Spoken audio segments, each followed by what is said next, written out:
अस्सलाम वालेकुम।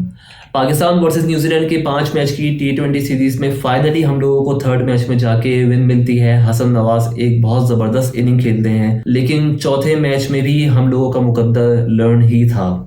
और इस सीरीज़ में पाकिस्तान का अब विन काउंटर सिर्फ एक है, हालांकि लर्न काउंटर अब 3 हो चुका है। सीरीज़ तो हम लोग ऑफिशियली हार चुके हैं, लेकिन अब देखते हैं कि 5वें मैच के बाद पीसीबी का क्या रद्द-ए-अमल होता है पाकिस्तान क्रिकेट टीम के हवाले से। खैर, पीसीबी की जब भी बात की जाती है तो हमेशा ये बोला जाता है कि इनकंसिस्टेंसी बहुत ज़्यादा है, पॉलिसीज़ कंटिन्यू नहीं की जाती हैं। तो भाई ज़ाहिर है, जब एक ऐसा बोर्ड जो कि पिछले 25 साल में 16 चेयरमैन अपने बदल चुका हो तो यकीनन इनकंसिस्टेंसी ज़्यादा होगी। और हमारे यहाँ तो क्योंकि एक ये उसूल भी है कि जब भी कोई नया चेयरमैन आता है तो वो अपने साथ नई पॉलिसीज़ भी लेके आता है और उसकी पूरी कोशिश होती है कि पिछले चेयरमैन की पॉलिसीज़ को अबॉलिश करके जो है वो नई पॉलिसीज़ इम्प्लीमेंट की जाए। खैर, पिछले 25 साल में कितने चेयरमैन आए और उनकी क्या कारकर्दगी रही, आइए उसको देखते हैं। 1999 से लेके 2003 तक लेफ्टिनेंट जनरल तौकीर ज़िया साहब जो है वो पाकिस्तान के पीसीबी चेयरमैन होते हैं। लंबा मामला है तो इनको हम डिस्कस नहीं करेंगे। इनके बाद खैर 2003 में जो है वो शहरियार खान साहब आते हैं और 2006 तक जो है वो पीसीबी चेयरमैन होते हैं, अपना टेन्योर कंप्लीट करते हैं। इनकी चेयरमैनशिप में एक वाक़या होता है सन 2006 में, जहां पे पाकिस्तान इंग्लैंड के खिलाफ टेस्ट सीरीज़ खेल रहा होता है और चौथे मैच में जो है वो एम्पायर्स एलिगेशन लगाते हैं पाकिस्तानी टीम पे कि ये बॉल टेम्परिंग में इन्वॉल्व हैं और साथ साथ 5 रन की जो है वो पेनल्टी भी लगाते हैं। उसके बाद खैर टी ब्रेक होता है और इंजमाम उल हक जो क़यादत कर रहे होते हैं पाकिस्तानी टीम की, वो ग्राउंड में आने से इनकार कर देते हैं और ये एहतजाज दिखाते हैं कि हम पे पहले जो पेनल्टी लगाई गई है 5 रन की और जो बॉल टेम्परिंग का इल्ज़ाम लगाया गया है, इसको वापस लिया जाए वरना हम ये मैच नहीं खेलने वाले। खैर, एम्पायर्स कुछ देर इंतज़ार करते हैं ग्राउंड पे, लेकिन फिर उसके बाद पाकिस्तान टीम जब नहीं आती तो इस मैच को फॉर्टिफाइड डिक्लेयर कर दिया जाता है और इंग्लैंड को जो है वो इस मैच का फातेह करार दे दिया जाता है। Serious lack of diplomatic communication यहाँ पे हमें दिखती है, क्योंकि ये मामला यकीनन इतना बड़ा नहीं था या इसको आसानी से सॉल्व किया जा सकता था, लेकिन ऐसा नहीं हुआ। बाद में जब इंक्वायरी बिठाई गई तो ये बात साबित तो हो गई कि पाकिस्तान जो है वो बॉल टेम्परिंग में इन्वॉल्व नहीं था, बट स्टिल उसके बाद जो है वो इंग्लैंड को इस मैच का फातेह करार दे दिया जाता है। लैक ऑफ डिप्लोमेटिक कम्युनिकेशन में क्यों बोल रहा हूँ, क्योंकि इसके बाद जो है वो एक वाक़या होता है कि यूनुस खान साहब जो है वो ओडीआई क्रिकेट से रिटायरमेंट का ऐलान कर देते हैं और बाद में पीसीबी चेयरमैन शहरियार खान साहब ये कहते हैं कि यूनुस खान ने हमसे यानी कि बोर्ड से जो है वो कोई डिस्कशन नहीं की इस हवाले से और बज़ाते खुद अपनी रिटायरमेंट अनाउंस कर दी है। तो सवाल ये पैदा होता है कि शहरियार खान साहब, अगर यूनुस खान ने जो है वो रिटायरमेंट आपसे डिस्कस नहीं की थी तो आपको किसने कहा था कि आप पब्लिकली आके ये डिस्क्लोज़ करें कि पीसीबी और पाकिस्तान क्रिकेट टीम में जो है वो डिस्टेंस है और कम्युनिकेशन गैप बहुत ज़्यादा मौजूद है। आपको जो है वो पर्सनल लेवल पे जो है वो इस मामले को देखना चाहिए था, इंटरनली इसको सॉल्व करना चाहिए था, लेकिन आपने भी वही काम किया जो यूनुस खान ने किया। तो क्या फ़र्क रहा आप दोनों में? कोशिश हमेशा यही होनी चाहिए कि इंटरनली सारे मामला जो है वो सॉल्व किए जाए और ये ऐसा तासुर ना दिखाया जाए कि कम्युनिकेशन गैप जो है वो मौजूद है टीम के बीच में और बोर्ड के बीच में। उसके बाद जो है वो जब शहरियार खान साहब अपना टेन्योर कंप्लीट करते हैं तो नसीम अशरफ साहब को पीसीबी चेयरमैन बनाया जाता है और 2008 तक ये चेयरमैन रहते हैं। और नसीम अशरफ साहब के चेयरमैनशिप के दौरान एक वाक़या ये पेश आता है कि 2007 का वर्ल्ड कप खेल रहा होता है पाकिस्तान, ओडीआई वर्ल्ड कप, और बहुत ही जल्दी पाकिस्तान इस टूर्नामेंट से बाहर हो जाता है। उसके बाद जो है वो बॉब विल्मर साहब अपने रूम में मुर्दा हालत में पाए जाते हैं। इंक्वायरी में तो यही सामने आता है कि ये कोई हार्ट अटैक या का इशू था, यानी कि कोई नेचुरल डेथ ही थी, लेकिन प्रॉब्लम ये थी कि इसके बाद पीसीबी पे काफ़ी सीरियस एलिगेशंस उठाई गई। कुछ लोगों की जानिब से ये कहना था कि बॉब साहब के पास जो है वो पाकिस्तान के स्पॉट फिक्सिंग के कुछ केसेस आए थे जो कि वो पब्लिक करने वाले थे और उससे पहले जो है वो प्रेशर की वजह से, क्योंकि टीम में बहुत ज़्यादा प्रेशर था, बोर्ड में काफ़ी प्रेशर दिया हुआ था उनको मैचेस के हवाले से, जिसकी वजह से वो इस सब को बर्दाश्त न कर पाए और हार्ट अटैक से चल बसे। खैर, प्रॉब्लम यही है कि इस तरह की तमाम एलिगेशंस जो है वो पीसीबी की तरफ ही उठाई जाती हैं, क्योंकि ऐसे वाक़यात जो है वो किसी और बोर्ड की जानिब से नहीं पेश होते या किसी बोर्ड मेंबर के साथ इस तरह के वाक़यात या किसी कोच के साथ या किसी टीम मेंबर के साथ जो है वो ऐसे वाक़यात पेश नहीं आते, लेकिन हमारे बोर्ड पे जो है वो हमेशा इस तरह की बातों पे उंगली उठाई जाती है। उसके बाद खैर इसी वजह से जो है वो नसीम साहब को रिज़ाइन भी देना पड़ता है चेयरमैनशिप से, और देन इजाज़ भट्ट साहब को जो है वो इलेक्ट किया जाता है पीसीबी चेयरमैन। इस वक्त तक चूँकि पीपल्स पार्टी की हुकूमत पाकिस्तान में आ चुकी थी, मुशर्रफ का मार्शल लॉ ख़त्म हो चुका था, तो इजाज़ भट्ट साहब क्योंकि पीपल्स पार्टी के ही एक फ़र्द थे, तो इन्हीं को जो है वो चेयरमैन बनाया जाता है। और इनकी चेयरमैनशिप के दौरान जो है वो श्रीलंकन टीम पे 2009 में अटैक होता है, और उस वक्त ये बात चल रही थी कि 2011 के वर्ल्ड कप होस्टिंग राइट जो है वो पाकिस्तान को मिलने वाले थे। मे बी इस इंसिडेंट के बाद भी शायद पाकिस्तान को होस्टिंग राइट मिल जाते, जिसके चांसेस थोड़े कम थे, लेकिन जब इजाज़ भट्ट साहब ने जो है वो पब्लिकली इसको डिफेंड किया कि पाकिस्तान में कोई सिक्योरिटी थ्रेट मौजूद नहीं है, तो इसके बाद आईसीसी का जो है वो काफ़ी ट्रस्ट ख़राब हुआ पीसीबी की तरफ से, और पाकिस्तान को ये होस्टिंग राइट्स नहीं मिल पाए। और खैर इजाज़ साहब जो है वो टीम में भी कोई इस तरह की रद्दोबदल नहीं कर पाए जो कि बहुत ज़्यादा प्रोमिनेंट होती, या कोई कारकर्दगी पाकिस्तानी टीम की कुछ ज़्यादा ही अच्छी होती।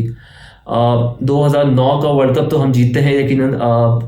T20 वर्ल्ड कप जो होता है, लेकिन उसके बाद जो टीम में जो मिसमैनेजमेंट होती है और जो जत्थेबाजी होती है टीम में, उसको कंट्रोल नहीं किया जा सकता। और खैर इसी दौरान जो है 2011 में इनका टेन्योर कंप्लीट होता है, और एंड देन ज़का अशरफ साहब को जो है वो न्यू पीसीबी चेयरमैन इलेक्ट किया जाता है। 2011 में इनको इलेक्ट किया जाता है, और 2013 में जो है वो इलेक्शन सिस्टम जो है पीसीबी में इंट्रोड्यूस किए जाते हैं, क्योंकि इससे पहले जो है वो पेट्रियन इन चीफ जो है वो सिलेक्ट करता था पीसीबी चेयरमैन को, जो कि पहले प्रेसिडेंट होते थे, बाद में जब पीएम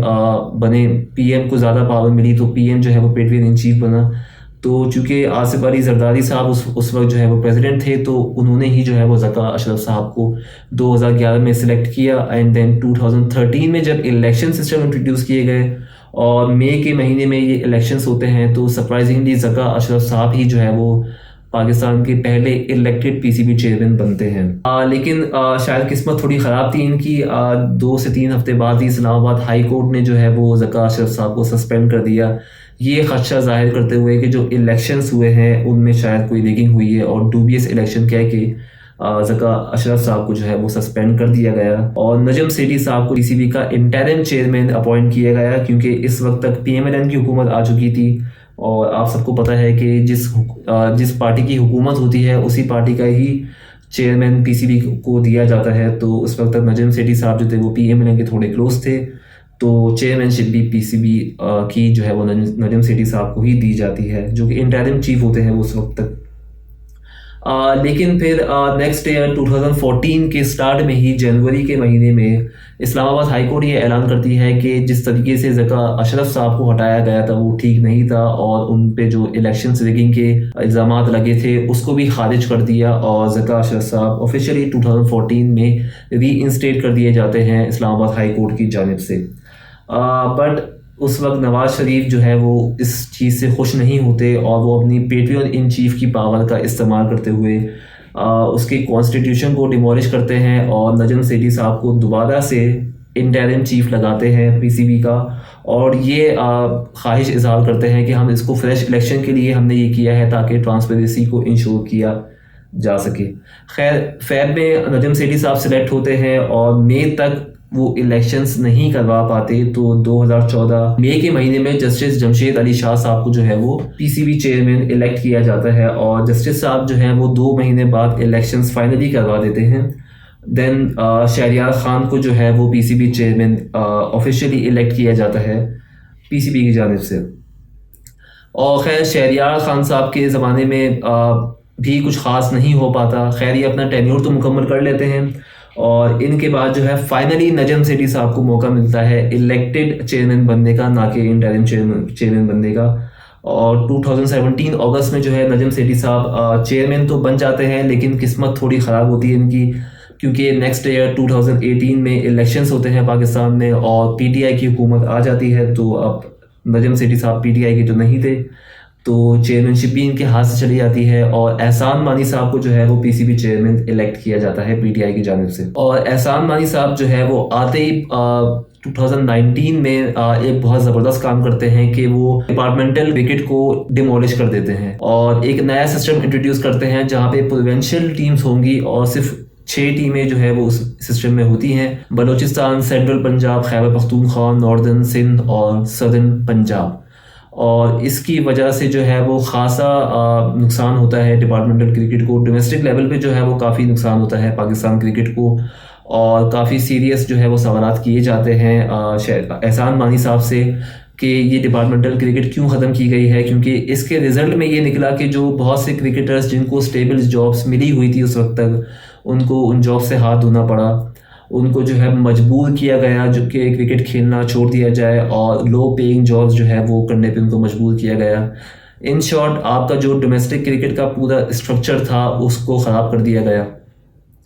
और इसी असना में इनका टेन्योर भी कंप्लीट हो जाता है और रमीज़ राजा साहब को 2021 सितंबर में पीसीबी चेयरमैन अपॉइंट किया जाता है इमरान खान साहब की जानिब से। और जिस तरह से हमारे पुराने प्राइम मिनिस्टर इमरान खान साहब ने आने से पहले बहुत से वादे तो किए थे लेकिन पूरा एक भी नहीं कर पाए, तो रमीज़ राजा साहब ने भी जो चेयरमैन बनने से पहले बहुत सारे वादे किए थे तो वो भी उसको पूरा ना कर पाए।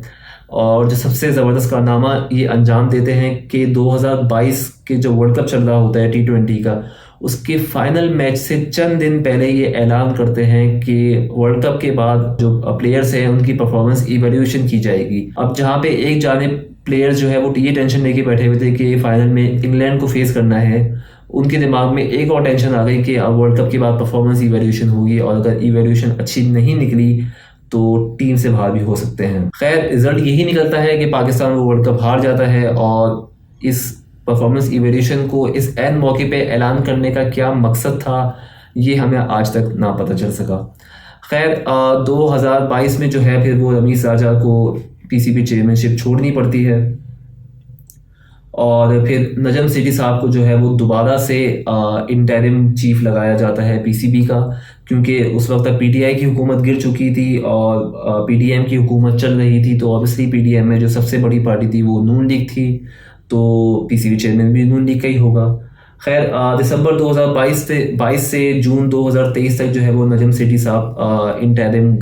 चीफ रहते हैं पीसीबी के। देन फिर ज़का अशरफ साहब को भी मौका दिया जाता है और 2023 जुलाई से लेकर 2023 नवंबर तक वो इंटरिम चीफ रहते हैं पीसीबी के। उसके बाद जब 2024 में प्रॉपर्ली नून लीग की हुकूमत आ जाती है तो all of sudden Mohsin Naqvi साहब को जो है वो ये अमानत दे दी जाती है और पीसीबी का चेयरमैन बना दिया जाता है। और देख के ऐसा लगता है कि मोहसिन नकवी साहब को लगता है कि चेयरमैनशिप में तो कोई काम करना ही नहीं होता, तो वो प्रेसिडेंट पीएम शहबाज शरीफ साहब से ये रिक्वेस्ट करते हैं कि मैं बहुत वर्कोहलिक आदमी हूँ, मुझे थोड़ा सा मज़ीद काम दिया जाए। तो मार्च के महीने में इनको इंटीरियर मिनिस्टर भी बना दिया जाता है। सबसे पहले जो सवाल ये उठता है कि मोहसिन नकवी साहब की सीवी में ऐसा क्या देखा गया, उनके पास एक्सपीरियंस में ऐसा क्या देखा गया कि इनको पीसीबी चेयरमैन लगाया गया, और पीसीबी चेयरमैन के साथ साथ एक महीने बाद इनको इंटीरियर मिनिस्टर भी बना दिया जाता है। खैर मोहसिन नकवी साहब के ज़माने में जो है वो कुछ कोशिश की जाती है, जिस तरह से पुराने चेयरमैन कोशिश कर रहे थे कि डिपार्टमेंटल क्रिकेट को जो है दोबारा से जो है बहाल किया जाए। नजम सेठी साहब ने कोशिश की थोड़ी सी, लेकिन वो भी उसमें कामयाब ना हो सके। उसके बाद ज़का अशरफ साहब ने भी की, और अभी हमारे current PCB chairman Mohsin Naqvi साहब भी लगे हुए हैं, लेकिन कुछ खातिर खा रिजल्ट नहीं दिख रहे। और डोमेस्टिक क्रिकेट जो कि ख़राब की थी एहसान मानी साहब ने, वो अभी तक जो है वो समझने को तैयार नहीं हो रही है। तो खैर जब तक ये तमाम चेयरमैन इसी तरह से चेंज होते रहेंगे पीसीबी जो है वो स्टेबल नहीं हो सकता, कंसिस्टेंसी जो है वो बिल्कुल भी नहीं आ सकती। और बज़ाहिर देख के तो ये रहता है कि तमाम चेयरमैन जो है वो बिल्कुल मुख्तलिफ होते हैं, लेकिन दो ऐसी चीज़ें हैं जो कि हर चेयरमैन में सिमिलर होती हैं। सबसे पहले तो लैक ऑफ पॉलिसी कंटिन्यूटी इन सब में सेम है। जो भी नया चेयरमैन आता है वो कोशिश करता है कि पुराने चेयरमैन की पॉलिसीज़ को ख़त्म किया जाए और अपनी पॉलिसीज़ को इम्प्लीमेंट किया जाए। सेकंड, जो भी ये पॉलिसीज़ लेके आए हैं उन्होंने मज़ीद जो है वो पाकिस्तान क्रिकेट टीम को जो है ख़राब किया है, डोमेस्टिक लेवल पे हो, इंटरनेशनल लेवल पे हो, या पाकिस्तान क्रिकेट बोर्ड का जो है वो सिस्टम ख़राब करने की नीयत से हो, वॉटेवर पॉलिसीज़ जो भी आई हैं उन्होंने जो है वो सिस्टम को मज़ीद ख़राब ही किया है। अगर ऐसा ही चलता रहा तो फिर पाकिस्तान क्रिकेट टीम के मुकद्दर में सिर्फ लर्न ही लिखा हुआ है और विन आपको नहीं मिलने वाला। अभी भी खैर बहुत सी ऐसी चीज़ें हैं जो कि डिस्कस हो सकती हैं, लेकिन वीडियो ज़्यादा लंबी नहीं करनी है, तो thank you very much and subscribe.